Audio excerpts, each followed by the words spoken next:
After the cultivator camp's demands were put forward, the opposing factions wanted time to make a decision.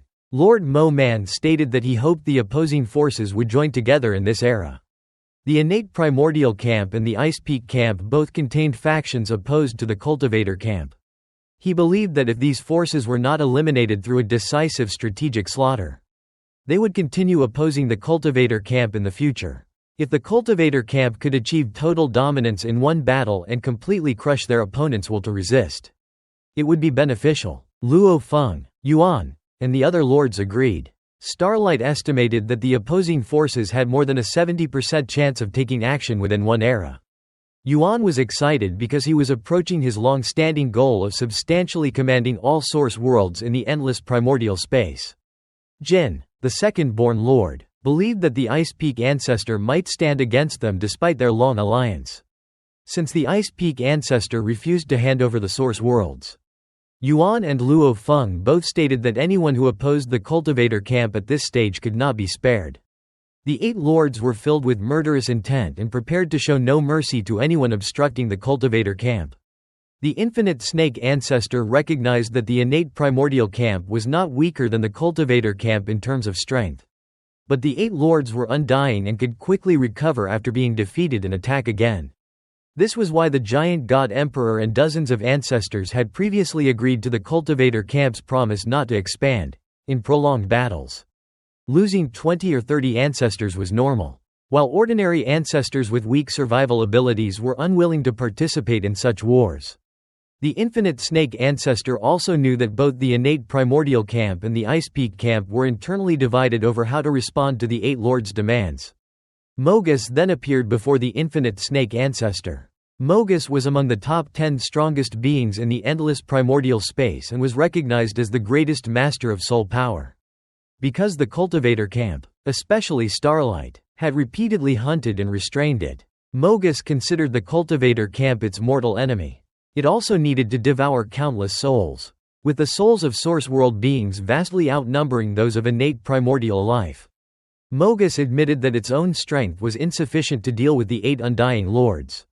So it proposed gathering 6 helpers: the Silent Extinction Ancestor, Thousand Eyes Ancestor, Star Luo Ancestor, Myriad Touch Dragon Mother, Nightmare Ancestor, and Dream Weaver. Together, they could weave an unprecedented illusory realm. Mogus had studied the cultivator camp's spiritual weaknesses for countless years and was confident that this technique could produce a major effect. Its target was Yuan, because Yuan had devoted immeasurable effort to the cultivator camp and cared deeply about the countless source worlds. Mogus believed Yuan's emotions would make him especially vulnerable to the illusory realm. If the plan succeeded, Yuan could become trapped within his own mind and be unable to participate in the battle, or at most exert only 1 or 2/10 of his strength. The effect might even last forever, since Yuan's formations greatly enhanced the overall strength of the 8 lords. Incapacitating him would cause the deterrence of the remaining 7 lords to decline sharply. The infinite snake ancestor suggested inviting more ancestors skilled in mind techniques, but Mogus dismissed them as unnecessary. It left the task of recruiting the 6 helpers to the infinite snake ancestor. Mogus also required sufficient life to restore its strength, either the souls of 10,000 world-level primordial life or 1 trillion high-level primordial life.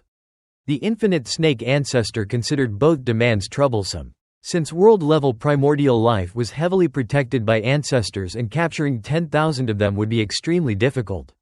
It therefore did not immediately agree, but promised to find a way. Mogus requested that the gathered life be placed in the infinite world, where Starlight would not dare pursue it. The Ice Peak ancestor was furious because 16 ancestors within the Ice Peak camp opposed his position. Pu Cheng led 4 undying and undying beings and 12 ordinary ancestors who were unwilling to stand against the cultivator camp. Shu Saiwei also repeatedly favored the cultivator camp. The Ice Peak ancestor had already opposed the cultivator camp's rise and wanted to command the Ice Peak camp's strength, ally with the innate primordial camp, and gain an absolute advantage. However, 12 ancestors stood against him. The infinite snake ancestor then informed the Ice Peak ancestor about Mogus's plan. The Ice Peak ancestor immediately recognized that if Yuan could truly be confined within his mind, the remaining 7 lords would lose much of their deterrence, and the cultivator camp's overall strength could fall to only 1/3 or even 1/4 of its previous level. The Ice Peak ancestor agreed to invite the Nightmare ancestor, who belonged to the Ice Peak camp, while the Infinite Snake ancestor would recruit the Myriad Touch Dragon Mother and Dreamweaver. The Infinite Snake ancestor's larger camp, which contained more than 120 ancestors compared with the Ice Peak camp's 38, gave it greater influence and recruiting power. The two ancestors then discussed the resources Mogus needed to recover. The Ice Peak ancestor rejected the idea of capturing 10,000 world-level primordial life, explaining that every such death would attract the attention of the ancestors and that mass captures by the Ice Peak ancestor could cause internal division within the camp. They therefore decided to gather 1 trillion high-level primordial life instead. The Infinite Snake ancestor would provide 700 billion, while the Ice Peak ancestor would provide 300 billion. The task had to be carried out secretly, and the Infinite Great Snake clan was suited to capturing life discreetly across the endless primordial space. The opposing forces in both camps quickly began preparing. Some ancestors from weaker factions, including the Myriad Touch Dragon Mother and Dreamweaver, had previously negotiated with the cultivator camp, but under threats and the temptation of enormous resources, they violated their agreements and brought their clans to join the innate primordial camp for the coming battle. At the same time, more than 1 trillion high-level primordial life were captured from various regions and delivered to the infinite world, where Mogus quietly devoured their souls and rapidly restored its strength. In a void within the Southern River territory, the main battle avatars of the 8 lords patiently awaited the arrival of the allied ancestors. Luo Feng and Jin discussed the impending battle, recognizing that the two camps had united against the cultivator camp, which was their greatest enemy. If they could defeat this alliance, the cultivator camp would have the chance to permanently command all source worlds and prevent source world creatures from being treated as food. Jin recalled that when he first became a lord, only Yuan and he existed in the cultivator camp. They had once been extremely weak, and more than 90% of territorial source world creatures were regarded as food, leaving them unable to resist the powerful forces around them. Yuan had worked hard to cultivate the younger generation, while Jin had sought outstanding successors. Unlike the other ancestors throughout the endless primordial space, Yuan and Jin were both cultivated from source world creatures. Jin admitted that he disliked flattering the Ice Peak camp, but Yuan had persistently relied on their influence, allowing their territory to expand and reducing disturbances. However, Mo Man continued devouring the souls of source world creatures, while the Infinite Great Serpent clan continued devouring source worlds. With only 2 lords, Yuan and Jin could not provoke the largest group of innate primordial life, so they had endured and made allies. Yuan possessed considerable influence, second only to the Ice Peak ancestor, while Jin had few friends in the Ice Peak camp. His greatest contribution had been cultivating successors, believing that producing another lord was the best method. Although Jin did not agree with some of Luo Feng's ideas, he admired Luo Feng for transforming the entire cultivator camp and giving them the possibility of commanding all source worlds. Luo Feng attributed the transformation to the accumulation of the 7 predecessors, while the deterrence of the cultivator camp now relied on the combined strength of all 8 lords. Although their ideologies differed, both Jin and Luo Feng regarded the protection of source world creatures and the end of large-scale devouring as the goal of every lord. Meanwhile, Yuan and Starlight discussed Mo Man, who was rapidly recovering his strength within the infinite world. Since the infinite world contained numerous ancestors and possessed the advantage of the mysterious land, it was difficult to attack. But Mo Man could not tolerate the cultivator camp's goal of commanding all source worlds and had long been their mortal enemy. Starlight warned that Mo Man was the strongest existence on the soul path in the endless primordial space. If he united with ancestors proficient in souls, his threat would be terrifying. Soul cultivation was extremely difficult because there was no great Tao to reference, and no one had yet reached the ultimate realm of God King on the soul path. Starlight believed that Mo Man understood Yuan very well and would likely target him, as Yuan and Luo Feng were the 2 key figures of the cultivator camp. Mo Man knew little about Luo Feng, who had even occupied the 34th layer of the Abyss of Destruction. So Starlight deduced that there was more than a 90% chance Mo Man would attack Yuan. Yuan remained calm, declaring that he had waited too long for this day and that no one could stop him. The 8 lords continued waiting as the entire endless primordial space watched, knowing that the outcome of the coming battle would determine the fate of countless source worlds. At last, the Infinite Snake Ancestor, Ice Peak Ancestor, Sha Zhou, Infinite Ancestor, Mogus, and other undying and immortal beings arrived with a total of 82 ancestors. The group included 14 undying and immortal beings and 68 selected ancestors. Although the number was lower than the 89 ancestors previously sent by the innate primordial camp, its overall strength was greater. With 9 additional undying and immortal beings and several extremely powerful ancestors from weaker forces recruited at any cost, the Ice Peak Ancestor accused Yuan of being too domineering, arguing that devouring source worlds was the nature of innate primordial life and that Yuan's attempt to seize all source worlds insulted the ancestors. Yuan acknowledged their need to consume source worlds but stated that cultivators would naturally resist as long as they possessed the strength to do so. The cultivators only sought survival and reproduction and had already promised not to expand as long as the ancestors stopped devouring source worlds. Yet the opposing forces still refused, leaving only war as the solution. The Infinite Snake Ancestor declared that since no agreement could be reached, strength would decide everything, and the 82 ancestors immediately launched their attack. They employed numerous protective and life-saving formations, including the 3 Emperors of Wind Thunder Sea, whose defensive and survival abilities were extremely powerful. Even Lord Mo Man could only temporarily destroy their bodies, as they could remain eternally alive and reunite, with the 3 acting as part of a formation alongside numerous ancestors. The formation's defensive strength became terrifying. At the same time, Mogus led the Silent Extinction Ancestor, Thousand Eyes Ancestor, Star Luo Ancestor, Myriad Touch Dragon Mother, Nightmare Ancestor, and Dream Weaver in a joint soul attack. Mogus was unparalleled on the soul path, while the other 6 were only slightly inferior, and the 7 had never joined forces throughout the long ages. Under the pressure of the 8 lords, however, ancestors from 2 camps and weaker forces united to attack. Their silent and unstoppable soul technique directly enveloped Yuan. Yuan, who had been coordinating the battle formation and perfectly combining the strength of the other 7 lords, was struck and immediately became dazed, completely abandoning control of the formation. Wulin was shocked, while Luo Feng and the other lords realized that something was wrong. Since the 7 lords were skilled in different daos and knew little about each other's specific paths, none of them could perfectly replace Yuan in coordinating their powers. Without Yuan, the 7 lords became like scattered sand and could only perform simple coordination. The battle formation's power immediately fell to around 30% of its original strength. Under the overwhelming attacks of the 82 ancestors, the formation rapidly approached collapse.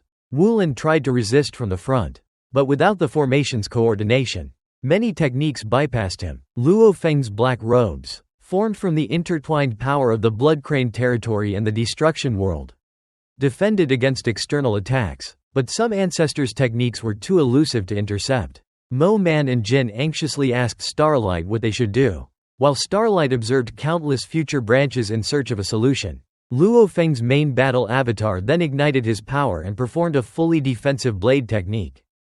Starlight immediately decided that they had to take Yuan and retreat with all their strength, because they could not continue fighting until Yuan regained consciousness. Luo Feng could keep his companions at their peak and use forbidden techniques, while his own power could double the strength of the entire battle formation.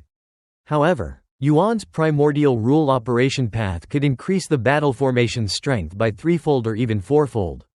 Without Yuan, the lords could not resist the enemy and had already fallen into a collapsing state upon their first clash. Luo Feng's main battle avatar burned with terrifying power and enveloped all his companions. Starlight, Mo Man, Ming Huang, Jin, Nai Jiyu, and Wulin coordinated their strength with Luo Feng, and all the lords transformed into a single blade, with Luo Feng's blood shadow knife forming the edge as they sliced through the void and cleaved through every obstacle. However, the ancestors immediately attempted to stop their escape by using void power, infinite world power, space-time control, endless ice-cold power, void ocean power, shadowy cloud cover, and more than 20 ultimate-level powers specialized in obstruction, binding, and hindering Luo Feng and the other lords. Luo Feng's Bloodshadow knife possesses the terrifying ability to cut through all matter and energy. At this moment, with the combined assistance of the six lords, the various forces released by the Ancestor faction to obstruct it are easily cleaved apart. The blade light flickers through the battlefield and completely avoids the interference from the Ancestor faction. Because the interference has been greatly weakened, Starlight's control over spacetime becomes substantially stronger, allowing the blade light to pierce through spacetime almost instantaneously. As a result, the Ancestor faction is unable to continue pursuing them and has no choice but to stop. The Ice Mountain Master remarks that Luo Feng's knife is extremely special, because any force attempting to block the blade light seems to split apart on its own. The Wugu Ancestor agrees, stating that even if the obstructing force is 1 or 2 times stronger, it still cannot stop the Bloodshadow knife. The Mother of Spacetime explains that Yuan is capable of perfectly integrating different forces, multiplying the power of the battle array several times. However, Luo Feng is also individually extremely powerful, and if he wants to leave, the Ancestor faction has no way to stop him. Even the initial Ancestor feels the overwhelming power contained in Luo Feng's blade. The Infinite Snake Ancestor remains in high spirits and declares that whether the 8 lords escape or not is not particularly important. The 8 lords are all considered undying, and even if 1 or 2 of their main combat avatars are occasionally defeated, they can quickly recover. Therefore, the most important result of the battle is not whether the lords have escaped, but that Yuan has suffered a heavy injury. The Inference Fire Ancestor explains that Yuan has lost his perception of the external world and is completely unable to resist. This is the reason Luo Feng and the other lords retreated in such a sorry state and no longer dared to continue fighting. Mogus also laughs softly, implying that Yuan's complete immersion in the soul attack had produced an exceptionally effective result. Although the Ancestors are relieved that Yuan has been severely weakened, they become increasingly wary of Mogus. After all, Mogus has mastered the highest level of soul power and, with the assistance of 6 companions, has managed to severely damage even Yuan's mind. This makes the other Ancestors wonder whether they themselves could withstand Mogus's soul techniques. The Ice Mountain Master asks whether Yuan can recover after spending enough time. Mogus confidently explains that he had originally expected Yuan to retain some clarity and still be able to exert 1 or 2 tenths of his strength. However, the actual result was even better than he had expected. Yuan completely lost his perception of the external world. According to Mogus's estimation, even if Yuan eventually regains clarity, he will remain permanently affected by the damage. Even after spending a very long period of time, Yuan will only be able to barely suppress the effects. And it will already be fortunate if he can recover to around half of his original strength. When the Wugu Ancestor questions whether an existence considered undying can truly be affected so deeply, Mogus challenges the accepted meaning of the term. He states that the concept of being undying is merely based on what everyone believes to be impossible to destroy. For example, a being that refines and controls a mysterious land can merge its life core with the origin of that mysterious land. As long as the mysterious land is not destroyed, the being itself cannot be destroyed. So such a being is considered undying, since no mysterious land has ever been destroyed throughout history. This status has traditionally been regarded as absolute. Another form of undying existence is a life core that completely merges with the highest level of force and can condense and manifest within any of its countless scattered avatars. Lords who master primordial level Tao are also considered undying because Tao is part of their life. And as long as the Tao remains, they are believed to remain undying. However, Mogus argues that these forms of immortality are not truly absolute. If one day someone gained the ability to destroy a mysterious land, then controlling a mysterious land would no longer guarantee undying status. Similarly, if a force could instantly erase all scattered thoughts and avatars belonging to a being throughout the endless primordial space, then even a life core hidden in the deepest place would ultimately be unable to escape destruction. Mogus goes even further by raising the example of a cultivator lord. If someone could attack from the soul level, completely erase the lord's cognition, and even implant entirely new memories, then Mogus questions whether that lord could still be considered the same undying existence. In his view, destroying the body is not the only way to destroy a being. Completely erasing its consciousness and identity could also constitute destruction. Mogus then declares with extreme confidence that only he is truly undying and undying. Because he has mastered the highest level of soul power.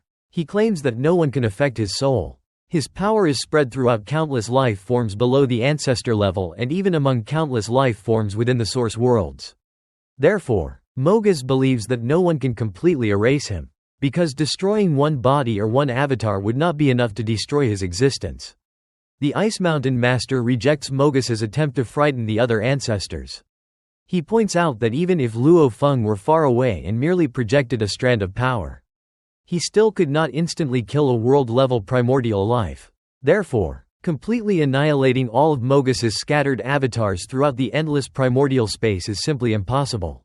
He also argues that destroying a mysterious land is equally unrealistic, since even refining and controlling one is already extraordinarily difficult, while no one has ever heard of a mysterious land being destroyed.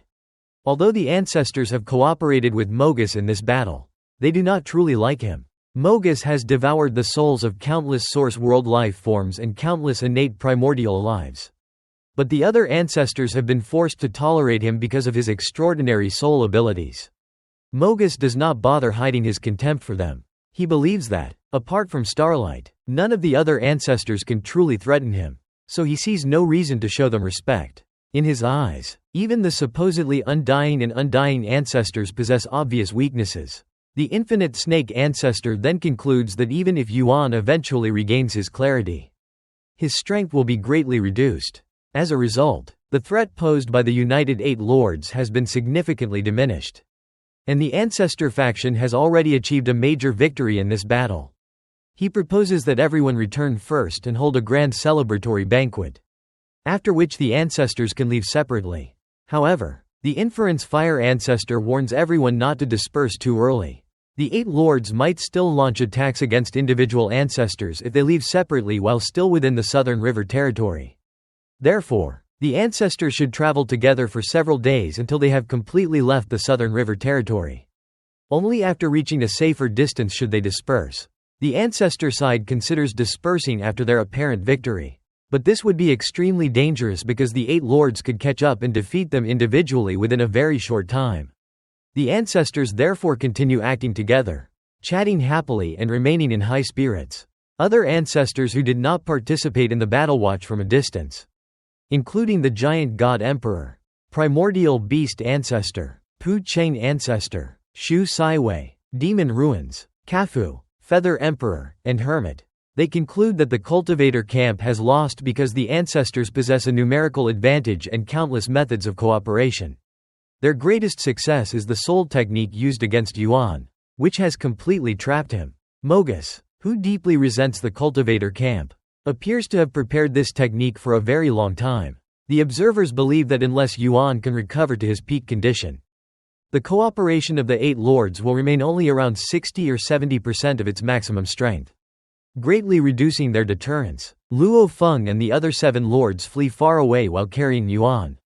Thanks to Starlight's profound mastery of time and space, the ancestor side cannot catch up with them. The 7 lords look at Yuan, who appears calm and motionless, as if he were asleep. Wulin confirms that Yuan is completely trapped and entirely disconnected from the outside world, meaning that none of them can help him. Starlight also states that Yuan can only rely on himself. Feng silently watches Yuan, remembering that Yuan has always been the most trustworthy person in the entire cultivator camp. Jin continues to believe in Yuan, declaring that they are about to lead all the source worlds and that, at such a critical moment, nobody can stop Yuan. With no other choice, the 7 lords wait patiently. Inside Yuan's spiritual world, his consciousness has split into 7 distinct consciousnesses. One is his original self-consciousness, which was formed and tempered over countless ages. The other 6 were created by the vast illusory realm he had recently experienced. These 6 consciousnesses were not artificial or foreign entities. They naturally emerged from Yuan's own countless thoughts and reflected different aspects of his true nature. Some of these consciousnesses desire complete freedom and leisure. Some are domineering. Some are ruthless. Some demand absolute fairness. During his endless years of cultivation, Yuan's natural personality had been suppressed by various external environments and responsibilities. The recent illusory realm had caused these suppressed aspects to emerge and form independent subconsciousnesses. Since every one of them originated from Yuan himself, the 7 consciousnesses naturally compete for control of his body and mind. Yuan's original main consciousness realizes that these 6 subconsciousnesses are not simply weaknesses that can be eliminated. His main consciousness, having endured endless trials over countless ages, is still the strongest and most stable. By itself, it can suppress all 6 subconsciousnesses. However, constantly suppressing them also consumes a significant portion of his mind consciousness, weakening the power he can use in external combat. Yuan then realizes that the 6 subconsciousnesses represent desires that have genuinely existed within him. They are parts of his deepest nature and cannot simply be erased. He even acknowledges that Mogus has done something impressive by nurturing new consciousnesses from his endless thoughts. Since these consciousnesses originated from him, Yuan understands that he cannot truly destroy them, especially because many of their desires are things he himself recognizes. Yuan then comprehends the true nature of his primordial rule operation path. The origin can serve as the core and encompass all rules and all forms. He can be bright or dark, benevolent or greedy, fierce or carefree. All of these seemingly contradictory aspects are still parts of him. Yuan therefore makes a decisive choice. Instead of continuing to suppress the 6 subconsciousnesses, his strongest main consciousness completely encompasses them, using his mind consciousness system based on the primordial rule operation path. He gradually merges all 7 consciousnesses into one. The different consciousnesses influence one another during the fusion, just as the primordial rules operate around an unchanging origin while their outer forms constantly change. The core principle that emerges is, guard the origin. While everything else is merely an outer form, Yuan's origin remains unchanged, while his personality, thoughts, and external forms can change freely. At this moment, Luo Feng and the other lords suddenly sense something and see Yuan open his eyes. They immediately notice that he is different from before. The former Yuan had always appeared peaceful, restrained, friendly, and sociable. Now, however, his eyes are filled with intense curiosity, as if he were a newborn baby seeing the world for the first time. When Jin asks how he is, Yuan replies that he is very well, better than ever before. He says that he must thank Mogus because Mogus's soul technique helped him rediscover himself. Yuan now feels that this transformed state represents the complete version of himself. He finds the world far more fascinating than he had previously realized. Because different eyes can see entirely different landscapes, the 7 lords look at one another, clearly sensing that Yuan is no longer exactly the same person they knew. When Lord Mo Man asks whether his strength has been affected, Yuan confidently answers that it has not been affected in the slightest. This was one of the main reasons Yuan chose to merge all the consciousnesses. Only by integrating them could he eliminate their mutual interference and fully unleash his strength. Yuan then begins changing even his external appearance. He finds his robe too dull and changes its color with a thought, making it colorful. He even removes his shoes and exposes his toes, pinching and stretching them comfortably until he feels completely at ease. The 7 lords silently stare at him. Yuan tells them not to become obsessed with external forms and says that they should focus on the serious matter. The ancestor side has not yet escaped very far, so they should immediately pursue and eliminate them. This causes the others to remain silent for a moment, since the 8 lords had just been the ones fleeing from the ancestors. Yuan then explains that Mogus's soul technique is extremely powerful. During the previous battle, Mogus, Silent Extinction Ancestor, Thousand Eyes Ancestor, Star Luo Ancestor, Myriad Touch Dragon Mother, Nightmare Ancestor, and Dream Weaver had joined forces against him. If the 2 sides fight again, they must first eliminate the threat of this soul technique. Otherwise, the same technique could be used against Luo Feng or any of the other lords. Ming Huang agrees that this threat must be dealt with quickly, although she clearly cannot accept Yuan's sudden change in appearance and behavior. Yuan proposes using their previously prepared long-distance lethal strike. Their first target should be the relatively fragile Nightmare Ancestor. After that, they should kill Thousand Eyes Ancestor, Myriad Touch Dragon Mother, Star Luo Ancestor, and the others one by one. Yuan explains that every death will weaken the combined soul technique. The fewer people remaining to cooperate, the lower the technique's power and the smaller the threat. Jin remains somewhat worried about his old friend and asks whether Yuan is truly all right. Yuan simply laughs and says that he has never been better. Starlight then tells everyone to depart. And Luo Feng suppresses his concerns about Yuan. The 8 lords once again set off together to pursue the ancestor side. Meanwhile, the ancestors continue rapidly traversing through time and space. They do not disperse because they believe that Yuan is still trapped and that the 8 lords cannot recover their previous strength. When they sense the 8 lords approaching, they are shocked. The Infinite Snake Ancestor, Ice Peak Ancestor, and the others immediately look toward Mogus, wondering whether Yuan has somehow recovered. Mogus confidently denies the possibility and insists that Yuan cannot restore his strength. However, Mogus has seriously underestimated Yuan. Yuan's primordial rule operation path is highly profound and incorporates many different paths.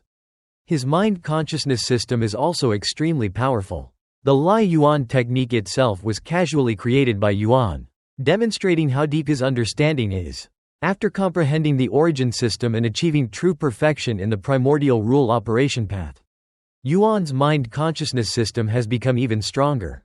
For another powerful being, allowing multiple conflicting consciousnesses to merge would likely result in madness, loss of control, and self-destruction. Yuan, however, is fundamentally different. He did not allow the conflicting consciousnesses to destroy the core of his mind. Instead, he preserved the origin as the unchanging center and merged all the different consciousnesses around it.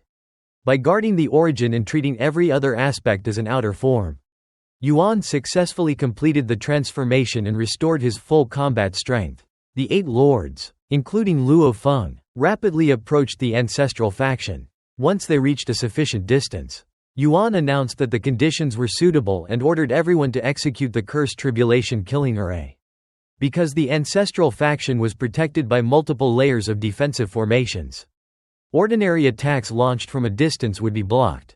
The cursed tribulation killing array was the only suitable method because it could ignore all material and energy obstacles and directly reach the target's location. The array combined 4 powerful techniques: Luo Feng's life-cutting blade technique, Lord Mo Man's fluctuation kill, Golden Lord Jin's tribulation destruction, and Starlight Lord's space-time devouring. Under Yuan's command, the 4 techniques coordinated perfectly and jointly attacked the enemy. Luo Feng, Jin, and Starlight each had certain limitations in their techniques. Although Luo Feng had mastered 2 paths and wielded the blood shadow knife with life-cutting, the technique's power was still limited. Lord Mo Man was different because his unique primordial fluctuation Dao produced attacks that were extremely difficult to resist.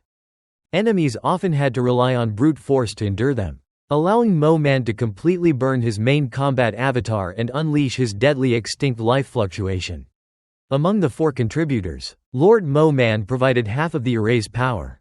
Luo Feng contributed 30%, Starlight 15%, and Jin 5%. With Yuan directing and coordinating their techniques, their combined power increased by more than 3-fold. Once activated, the curse-killing array operated like a calamity descending according to the rules of endless primordial space. Its attack was almost imperceptible and extremely difficult to sense. The ancestral faction was on high alert and protected by layers of formations. But most of the ancestors failed to notice the approaching attack. Fewer than 10 ancestors, including Mother of Spacetime, Mogus, Silent Extinction Ancestor, and Sha Zhou, sensed that something was wrong. However, even they could only detect the existence of an invisible crisis and could not determine exactly which target it was attacking. The target was the Nightmare Ancestor. Nightmare Ancestor possessed a gigantic eye that occupied most of its body and specialized entirely in creating illusory realms. However, it was not skilled in close combat and had a relatively weak physical body. So it hid deep within the defensive formations. The cursed tribulation killing array descended upon it without warning. The attack brought together various forces from the past and future, seemingly erasing Nightmare Ancestor from the flow of time. At the same time, it completely destroyed the vitality within its life core, causing terrifying fluctuations to erupt from inside. The multiple forces coordinated perfectly, causing Nightmare Ancestor's enormous eyeball-like body to tremble before it was completely destroyed. Its final expression revealed deep regret. The attack succeeded because the 8 lords had used a long-range technique that ignored all defensive obstacles and deliberately targeted the physically weakest among the 7 ancestors skilled in soul techniques. Among those 7 ancestors, only Silent Extinction Ancestor, one of the 9 emperors, possessed a relatively strong body. The other 6 had weak physical bodies, while Mogus, whose body was formed from soul power, was also physically fragile. Immediately after Nightmare Ancestor died, its corpse was pulled into another timeline and disappeared. The ancestral faction was shocked and enraged. They could clearly sense that Nightmare Ancestor's life had been cut off and that its corpse had been taken away. Yet they could not understand how it had died while protected by the Grand Array. The ancestors believed that techniques capable of bypassing all obstacles normally had weaker offensive power. Even Lord Moman, despite possessing powerful techniques of this type, should only have been able to injure an ancestor by burning his main combat avatar. During their previous wars against the cultivator camp, the ancestors had already become familiar with Moman's strange techniques. Those attacks could quietly infiltrate their defenses and accumulate injuries over time. But they should not have been powerful enough to instantly kill an ancestor. However, the situation had changed. Luo Feng's life-cutting blade technique was powerful enough to cooperate with Moman's fluctuation kill.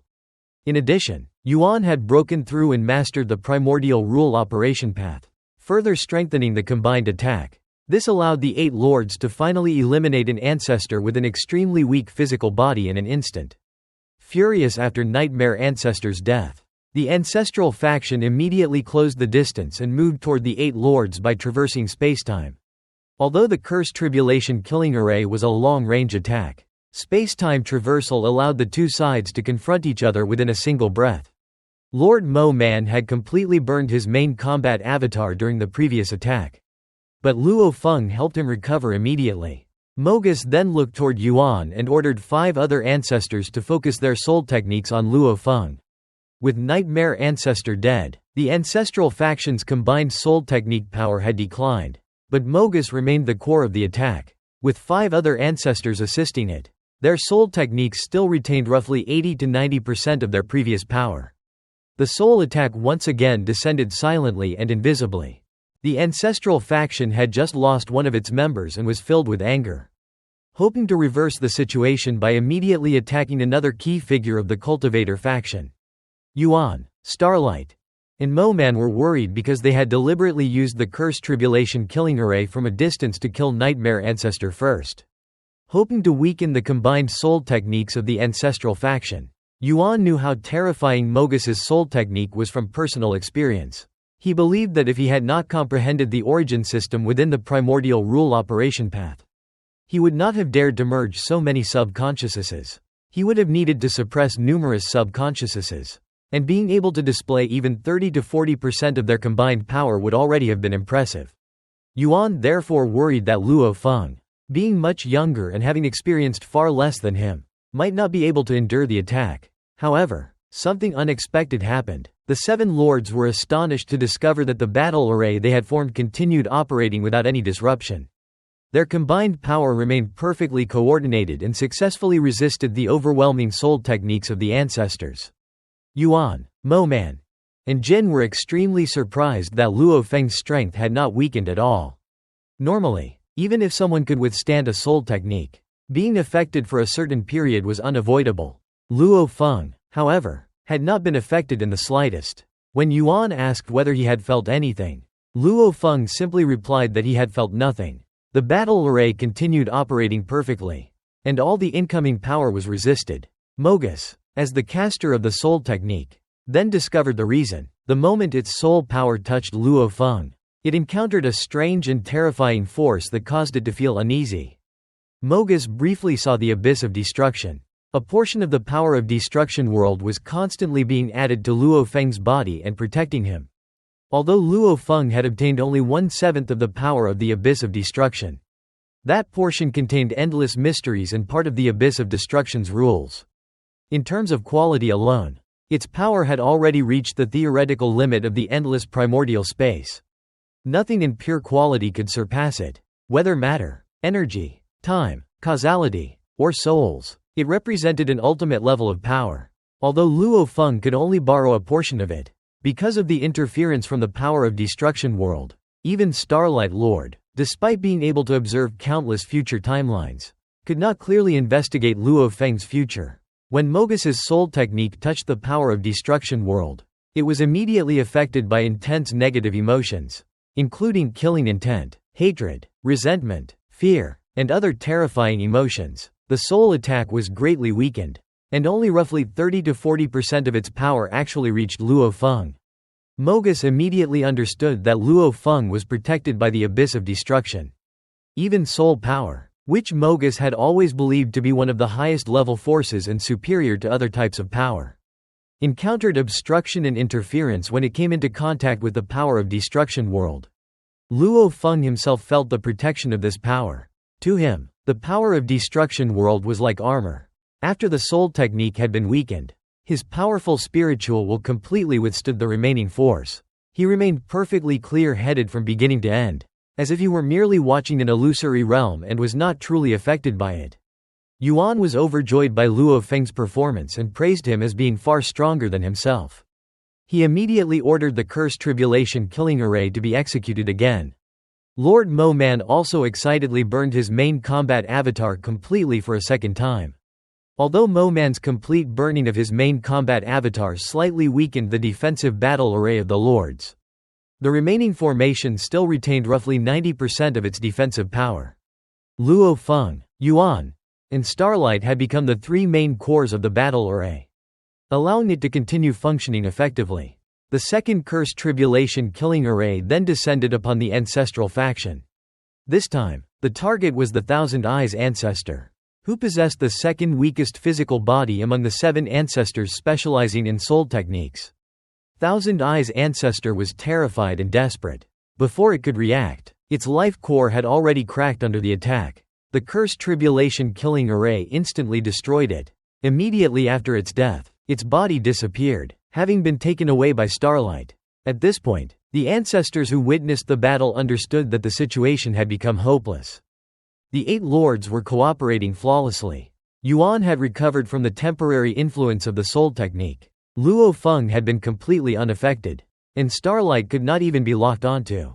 The 3 most important targets of the cultivator faction were therefore extremely difficult to deal with. Meanwhile, 2 ancestors specializing in soul techniques had already been killed by the cursed tribulation killing array. The ancestral faction had lost the battle, and if it continued fighting, more and more ancestors would inevitably be killed.